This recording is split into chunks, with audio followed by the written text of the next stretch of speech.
News update sponsored by Shaha Textile, a complete departmental store. নমস্কার, আমি বর্ষা। পূর্বী news আপডেটে আপনাদের স্বাগত। ধারালো অস্ত্রের আঘাতে জয়দেব সরকার নামে বছর 50-এর এক ব্যক্তিকে খুন করবার অভিযোগ উঠল দুষ্কৃতীদের বিরুদ্ধে। ঘটনাটি ঘটেছে গোপালনগরের পোলতা এলাকায়। গোপালনগরের পোলতা এলাকায় রক্তাক্ত অবস্থায় উদ্ধার হলো জয়দেব সরকার নামে এক ব্যক্তির দেহ। মাথায় ধারালো অস্ত্রের আঘাতে মৃত্যু হয়েছে ওই ব্যক্তির বলে অনুমান পুলিশের। পেশায় রাজমিস্ত্রি জয়দেব সরকারের বাড়ির পাশেই তার দেহ রক্তাক্ত অবস্থায় পড়ে থাকতে দেখে পুলিশে খবর দেন এলাকাবাসীরা। পুলিশ এসে মৃতদেহটি ময়না তদন্তের জন্য উদ্ধার করেছে। কি কারণে ওই ব্যক্তিকে খুন করা হলো তা নিয়ে ধোঁয়াশা রয়েছে। একটা নাম্বার ছিল, সেই নাম্বারে ফোন করেছি। আমি একটা কাজ করি, সেই কাজে চলে যাচ্ছিলাম। ফোন করেছি একটা সেই বউটার কাছে, করেছি। ও পলাশ কাঁদছিল আর বলছিল তো, এবার ও বুঝতে পারছে না। আমি বলছি কি বলছিস পলাশ? তখন পলাশ কাঁদছে, বলছে এক্ষুনি হসপিটালে চলে আস। আর কিছুই জানি না। আপনি কি জানেন যে কি ভাবে মেরেছে বা কি? না, আমার সাথে 6-7 মাস ধরে কোনো যোগাযোগই নেই। কারোর সাথে কোনো শত্রুতা ছিল না? সেটাও বলতে পারবো না। আপনি কি হয়? বাবা হয়। এই ঘটনার তদন্তে নেমেছে গোপালনগর থানার পুলিশ। পূর্বী নিউজ জন্য অনিন্দ পাত্রের রিপোর্ট। মধ্যমগ্রামের জোড়া মার্ডার কেসের অন্যতম মূল অভিযুক্ত বাবু ঘোষ ওরফে অনুপ ঘোষকে গ্রেফতার করল মধ্যমগ্রাম থানার পুলিশ। লেকটাউনের এক ব্যবসায়ীর কাছ থেকে টাকা নিতে আসার সময় বাবু ঘোষকে গ্রেফতার করা হয় বলে জানালেন এএসপি ভাস্কর মুখার্জি। গতকাল রাত্রিবেলা 10:30 থেকে 11টার মধ্যে আমাদের এই মধ্যমগ্রামের ডাবল মার্ডার কেসে যে আসামিকে আমরা খুঁজছিলাম, যে অভিযুক্তকে আমরা খুঁজছিলাম, প্রণব ঘোষ আলিয়াস বাবু ঘোষ, তাকে আমরা মধ্যমগ্রাম থানার পুলিশ তাকে অ্যারেস্ট করতে সমর্থ হয়েছে। আমরা কালকে তাকে অ্যারেস্ট করেছি। আমরা তাকে আজকে বারাসাত কোর্টে প্রডিউস করছি, পুলিশ রিমান্ড চাইছি। আর লেকটাউন থানার এরিয়া থেকে এই বাবু ঘোষ আলিয়াস প্রণব ঘোষকে কালকে অ্যারেস্ট করা হয়েছে। এটা বোট ক্লাব সংলগ্ন এলাকা থেকে। আমাদের কাছে একটা সূত্রে খবর ছিল যে ওখানে একজন ব্যবসায়ী, বাড়ির ব্যবসায়ী, তার কাছ থেকে সে কিছু টাকা চেয়েছিল, প্রায় 2 লক্ষ টাকা মতো। সেই টাকাটা নিতে আসার কথা ছিল। সেই সময় পুলিশ তাকে অ্যারেস্ট করে।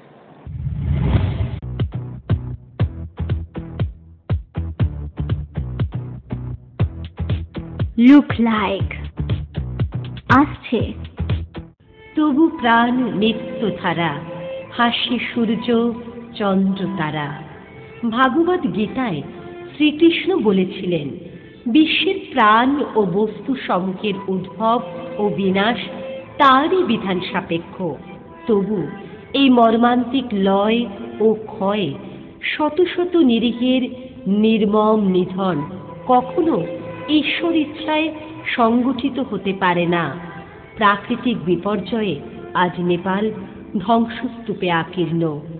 এই ভয়াবহ দুঃসময়ে নিহতদের প্রতি শ্রদ্ধা এবং আহত শোকার্ত ও দুর্গতদের প্রতি গভীর সমবেদনা জ্ঞাপন করছে সাহা টেক্সটাইল কর্তৃপক্ষ ও পরিবারের সদস্যবৃন্দ। নবরবি কিরণে এই ধ্বংসস্তূপের মধ্য থেকে জীবন আবার জেগে উঠবে পরিপূর্ণ মানবিক মহিমায়। বিনীত নিবেদন সাহা টেক্সটাইল কর্তৃপক্ষ ও পরিবারের সদস্যবৃন্দ।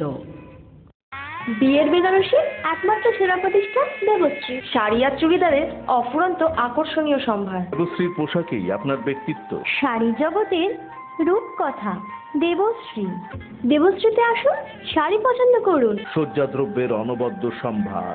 নামি দামি কোম্পানির শুটিং শার্টিং, চুড়িদার, থ্রি পিস, পছন্দের ব্র্যান্ড, স্টাইলিশ পোশাক সব এখন আপনার হাতের মুঠোয় দেবশ্রীতে। এছাড়াও আমাদের রয়েছে সুদক্ষ কারিগর। শার্ট, প্যান্ট, সাফারি, ব্লেজার ও চুড়িদার অতি যত্ন সহকারে তৈরি করা হয়। আকর্ষণীয় শাড়ির কাউন্টার। হাবড়ায় সবচেয়ে বড় দোকান দেবশ্রী। কেনাকাটায় রয়েছে আকর্ষণীয় উপহার। 3000 স্কোয়ার ফুট জুড়ে হাবড়ায় সব থেকে বড় পারিবারিক বস্ত্র বিপণী দেবশ্রী, যশোর রোড, হাবড়া।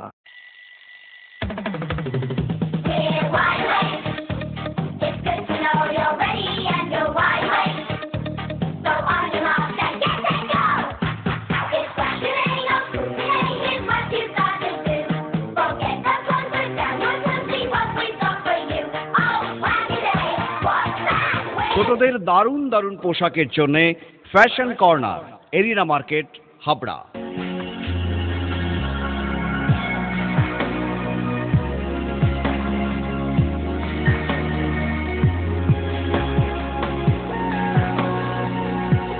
নারীমণির শাড়ি মানে পাঞ্জালি।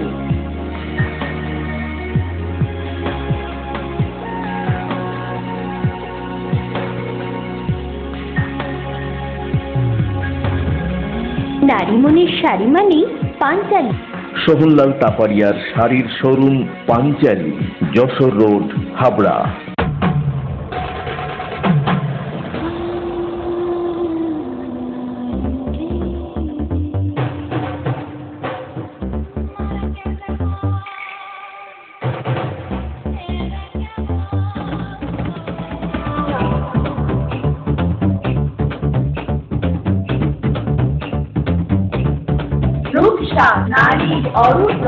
পিএন মেডিকেল গলি, হাবড়া। মাননীয় মুখ্যমন্ত্রী মমতা ব্যানার্জির অনুপ্রেরণার চিন্তাধারা আজ বাস্তব রূপায়ণের পথে। ভারতবর্ষের 100টি শহরের মধ্যে হাবড়া স্থান করে নিল স্মার্ট সিটির। হাবড়াবাসী গর্বিত, আনন্দিত। বাংলার মুখ্যমন্ত্রী ও নবজাগরণের প্রতীক মমতা ব্যানার্জির প্রতি কৃতজ্ঞতা, ধন্যবাদ ও শ্রদ্ধা জ্ঞাপন করছি। সৌজন্যে হাবড়া পৌরসভা ও হাবড়া 1 নম্বর পঞ্চায়েত সমিতি। বসিরহাটের শরৎনগর এলাকায় বিদ্যুৎস্পৃষ্ট হয়ে মৃত্যু হলো আকাশ মণ্ডল নামে বছর 3 এক শিশুর। গুরুতর জখম হয়েছেন শিশুটির মা সহ আরও এক প্রতিবেশী। বসিরহাটের শরৎনগরের বাংলানিতে সোমবার মায়ের সাথে আইসিডি স্কুলে যাওয়ার পথে বিদ্যুৎস্পৃষ্ট হয়ে মৃত্যু হলো আকাশ মণ্ডল নামে বছর 3 এক শিশুর। পরিবার সূত্রের খবর অনুযায়ী স্কুলে যাওয়ার পথে একটি গাছের ডাল ভেঙে পড়ে বিদ্যুতের তারের উপর। ওই তার ছেড়ে শিশুটির উপর পড়লে ঘটনাস্থলে মৃত্যু হয় শিশুটির। গুরুতর জখম হয়েছেন শিশুটির মা এবং আরও এক প্রতিবেশী। দুজনকেই বসিরহাট জেলা হাসপাতালে ভর্তি করানো হয়েছে। এই ঘটনার পরই শোকের ছায়া নেমে এসেছে শিশুটির পরিবারে। ঘটনায় রাস্তা দিয়ে ইলেকট্রিক তার গেছে, তারের সাইডে গাছ আছে, গাছ থেকে গোড়ার থেকে উবড়ে তারের ওপর পড়েছে। পরে সেই তার ও বাচ্চাটা কোলে ছিল, এনি টাইমই সেই তার ছিঁড়ে ওদের ঘাড়ে পড়ে। পড়া থেকে মেয়ে ছেলেটার গলা দিয়ে তারটা চলে গেছে, বাচ্চাটা কোলে ছিল, এনি টাইম বাচ্চাটা মারা গেছে। আর ভদ্রমহিলাকে হসপিটালে ভর্তি করা হয়েছে, ডাকমালা ভর্তি করা হয়েছিল, ওদের ট্রান্সফার করে বড়তলায় আনা হয়েছে। পূর্বী নিউজের জন্য অনিন্দ পাত্রের রিপোর্ট। প্রকাশ্যে ফেসবুকে মমতা বন্দ্যোপাধ্যায়কে খুন ও ধর্ষণের হুমকি হিন্দুত্ববাদীদের। এছাড়াও প্রকাশ্যে অশ্লীল মন্তব্য করা হয় মমতা বন্দ্যোপাধ্যায়কে বলে অভিযোগ। প্রকাশ্যে ফেসবুকের সনাতনী পেজ খুলে হিন্দুত্ববাদীরা খুনের হুমকি দিচ্ছেন মুখ্যমন্ত্রী মমতা বন্দ্যোপাধ্যায়কে। খুনের হুমকি দেওয়ার পাশাপাশি মুখ্যমন্ত্রীকে ধর্ষণেরও ইচ্ছা প্রকাশ করেছেন হিন্দুত্ববাদীরা। ওই সনাতনী পেজের টাইম লাইনে লেখা হয়েছে, মমতা ব্যানার্জির বৈষম্যের চিত্র। মুসলিমদের ইমাম ভাতা দেওয়া হয়, কিন্তু হিন্দু পুরোহিতদের দেওয়া হয়নি। মসজিদে মাইক দেওয়া হলেও কোনো মন্দির সংস্কার করা হয়নি। মুসলিম ছাত্রছাত্রীদের বিশেষ বৃত্তি দেওয়া হয়, কিন্তু হিন্দু ছাত্রছাত্রীদের বিশেষ বৃত্তি দেওয়া হয় না। এই মমতাজ বেগমকে শুধু তালাক না, তাকে হত্যা করে হিন্দু সমাজকে বাঁচানো উচিত। ওই সনাতনী পেজে এমনই এক বক্তব্য পোস্ট হওয়ার পরেই একাধিক হিন্দুত্ববাদীরা মমতা বন্দ্যোপাধ্যায়ের বিরুদ্ধে নানা অশ্লীল ভাষায় মন্তব্য করেছেন। দেশ বিদেশের বহু হিন্দু সংগঠনও তারা এই পেজটি লাইকও করেছেন। ফেসবুকে এই পোস্টটি সকলের নজরে আসার পরেই সরগরম এখন রাজ্য রাজনীতি। মমতা বন্দ্যোপাধ্যায়ের বিরুদ্ধে এমন কুরুচিকর মন্তব্য করায় হিন্দুত্ববাদীদের তীব্র ভাষায় আক্রমণ করলেন গ্রামীণ হাবড়া তৃণমূল কংগ্রেসের সভাপতি অজিত সাহা। সেটা হচ্ছে যে কোনো মৌলবাদী সংগঠন, সেটা যে ধর্মেরই হোক, যে ধর্মেরই হোক, তাদের চিন্তা ভাবনার সাথে সাধারণ মানুষের, সুস্থ মানুষের চিন্তা ভাবনার মিল হয় না। আর এরকম কোনো মৌলবাদী সংস্থা তাদের খেয়াল খুশি মতো কিছু কথা বললো, নোংরা কথা বললো, তারা যেসব মুক্তি করেছেন, এটা অত্যন্ত কুরুচিকর এবং দেশদ্রোহিতার সমান বলে আমি মনে করি। আর এই জবাব সাধারণ মানুষ, যারা সামাজিক মানুষ, তারাই করে। এর মধ্যে কোনো দল থাকে না, রাজনীতি থাকে না। মৌলবাদীরা সবসময় একটা আলাদা জায়গা দিয়ে বিচরণ করে, আর তারা এই ধরনের কথাবার্তা বলেন, এই ধরনের কাজও তারা করে। এদেরকে যারা প্রশ্রয় দেবে তারাই করবে। কখনো যে দমন করা উচিত। Bureau report, Purbi news. আপনার স্বপ্নের বাড়ি বানাবেন ভাবছেন? বাড়ির প্ল্যান ডিজাইনিং এর খরচের এস্টিমেট চান? চলে এসেছে আপনার এলাকায় আস্থা কনস্ট্রাকশন। ন্যায্য মূল্যে ইমারতি সামগ্রীর জন্য আজই আসুন আস্থা কনস্ট্রাকশনে। আমরা নিজস্ব লরিতে সরাসরি খাদান থেকে বালি পাথর লোড করে সরবরাহ করে থাকি। এছাড়াও একই ছাদের নিচে পাবেন SRMB, লাফার্জ, আল্ট্রাটেক সিমেন্ট, সঙ্গে রয়েছে ঢালাইয়ের সময় ইঞ্জিনিয়ারের সুপরামর্শ বিনামূল্যে। আস্থা কনস্ট্রাকশন, বাণীপুর জলের ট্যাঙ্কের মোড়।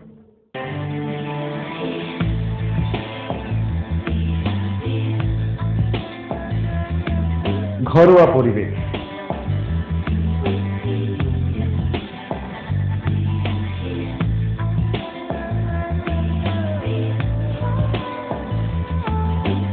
আন্তরিক পরিষেবা, সুস্বাদু খাবার,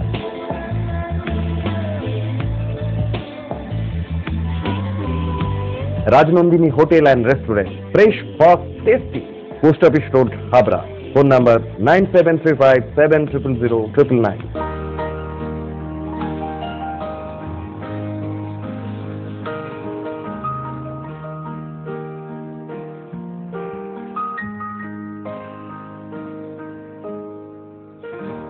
প্রতিটি শুভ মুহূর্তের সাথী new Paritosh jewellers, Jessore road, Habra.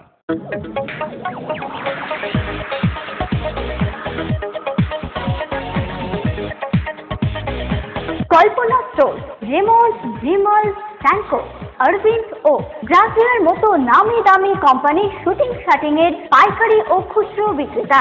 Kalpana store অভিজ্ঞ টেলার দ্বারা প্যান্ট, শার্ট ও স্যুট এবং মহিলাদের সালোয়ার, কুর্তি ও চুড়িদার আধুনিকতার সাথে তৈরি করা হয়। Kalpana store, Jessore road, Habra.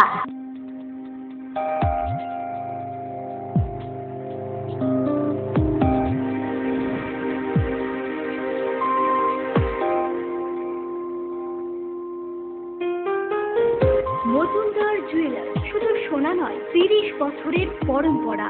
1 নম্বর রেলগেট, হাবড়া। Phone number 8972729733। মনে রাখবেন, আমাদের প্রথম শাখা গোমা স্টেশন রোডে। লাগাতার পেট্রোল ও ডিজেলের মূল্য বৃদ্ধির কারণে মিছিল করল হাবড়া শহর যুব তৃণমূল কংগ্রেসের নেতৃত্ব সহ কর্মী সমর্থকেরা। লাগাতার পেট্রোল ও ডিজেলের মূল্য বৃদ্ধি করবার অভিযোগে কেন্দ্র সরকারের বিরুদ্ধে সোমবার বিকালে হাবড়ার 1 নম্বর রেলগেট থেকে জয়গাছি পর্যন্ত প্রতিবাদ মিছিল করল হাবড়া শহর যুব তৃণমূল কংগ্রেসের নেতৃত্ব সহ কর্মী ও সমর্থকেরা।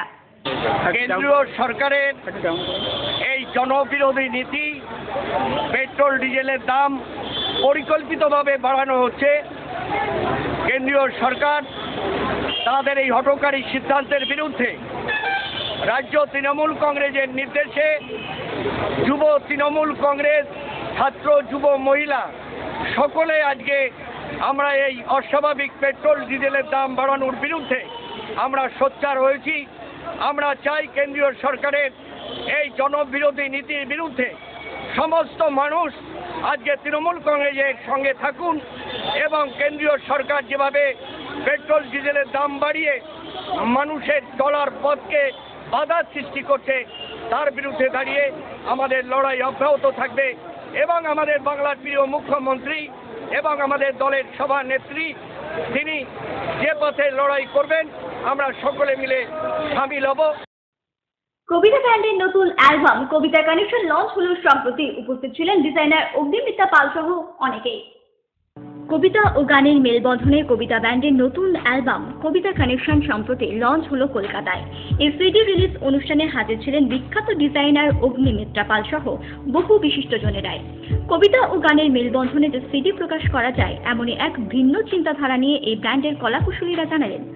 কবিতা নিয়ে একটাই প্রথমে ভাবতে হয় যে আমাদের নতুন কিছু ভাবতে হবে, আমার বন্ধুদের জন্য, আমার দর্শকদের জন্য নতুন কি দিতে পারি আমি। শুধুমাত্র আসলাম একটা কবিতা মুখস্থ করলাম, সেটা বললাম, সেইভাবে নয়। সেই রাস্তাটা কিন্তু আমাদের খুঁজে যেতে হবে প্রতি মুহূর্তে, প্রতিনিয়ত। এবার রাস্তা খুঁজতে খুঁজতে বন্ধুর প্রয়োজন হয়। একা পথ হাঁটা আজকালকার দিনে খুব টাফ। বন্ধুদের মধ্যে পেয়েছি দীপকে, ওকে বলেছি দেখ আমি একটা কবিতা কীভাবে ভাবছি, তুই গানকে কীভাবে ভাবতে পারিস। ও গানের ইনপুট ভাবতে ভাবতে পেয়েছি ডিউকে, তো গিটারে কবিতাটাকে ভাব, গিটারে একটা কবিতা ভাবছে, কিবোর্ডে কবিতাটাকে ভাবছে, পঞ্চম রিদিমে ভাবছে। মানে একটা ক্যানভাসে যেমন অনেক কালার পড়ে না, মনো কালারে তো ছবি হয় না, বড় বড় আর্টিস্টরা মাল্টি কালার ইউজ করেছে, তো আমরা কবিতার ক্যানভাসে মাল্টি কালার ইউজ করার চেষ্টা করছি এবং গানকে একটা গুরুত্বপূর্ণ জায়গা দিচ্ছি। এতদিন গানের ফিলারে কবিতা যেত, এবার কবিতার ফিলারে গান যাবে। কবিতা ব্যান্ডের এই নতুন অ্যালবাম কবিতার কানেকশনকে শুভেচ্ছা জানালেন বিশিষ্টজনেরা। সঙ্গে কবিতা খুব অন্যরকমভাবে ট্রিট করেছে এবং very creative, very young group. Kabita কানেকশনকে আমার অনেক অনেক শুভেচ্ছা। I am sure they are going to do wonders. মানে এত ক্রিয়েটিভিটি, এত সুন্দর, এত নতুন আইডিয়াস, অনেক শুভেচ্ছা তাদের। আমার ভীষণ ভালো লেগেছে। মানে নতুন প্রজন্মের ছেলেমেয়েরা এই গান এবং কবিতার যে মেলবন্ধন করেছে, আমি ভীষণভাবে আশাবাদী মানুষ এবং আমার মনে হয়েছে যে ওদের মাধ্যমেই আমাদের বাংলা সংস্কৃতি এগিয়ে যাবে, বাংলা সংস্কৃতি বাঁচবে। পূর্বী নিউজের জন্য দীপ্তায় রিপোর্ট, কলকাতা। পূর্বী নিউজ আপডেট এখন এই পর্যন্তই। আপনারা দেখছেন পূর্বী বাংলা। এগিয়ে চলেছে, এগিয়ে চলবে।